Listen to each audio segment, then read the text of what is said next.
வணக்கம். செய்திகள் வாசிப்பது சரவணா. திருப்பத்தூர் அருகே ஆரம்ப சுகாதார நிலையத்தில் மருத்துவரிடம் தகராறில் ஈடுபட்ட போதை ஆசாமி கைது. திருப்பத்தூர் மாவட்டம் திருப்பத்தூர் அடுத்த குனிச்சி பகுதியில் அரசு ஆரம்ப சுகாதார நிலையம் செயல்பட்டு வருகிறது. இந்நிலையில் அந்த ஆரம்ப சுகாதார நிலையத்திற்கு சுற்று வட்டார கிராமங்களிலிருந்து சிறியவர்கள் முதல் முதியவர்கள் வரை 100க்கும் மேற்பட்டோர் சிகிச்சைக்காக வந்து செல்கின்றனர்.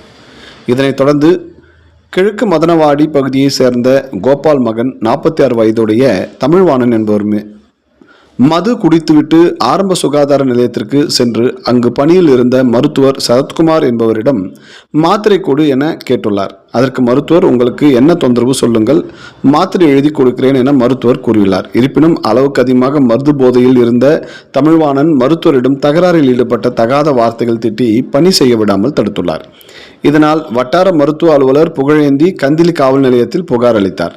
புகாரின் பேரில் போலீசார் தமிழ்வாணன் மீது அரசு மருத்துவரை பணி செய்ய விடாமல் தடுத்த பிரிவின் கீழ் வழக்கு பதிந்து திருப்பத்தூர் நீதிமன்றத்தில் ஆஜர்படுத்தி சிறையில் அடைத்தனர். குடிபோதையில் அரசு மருத்துவரிடம் தகராறில் ஈடுபட்டு கைதான சம்பவம் அப்பகுதியில் பெரும் பரபரப்பை ஏற்படுத்தியுள்ளது. செய்திகளுக்காக விமல்ராஜ்.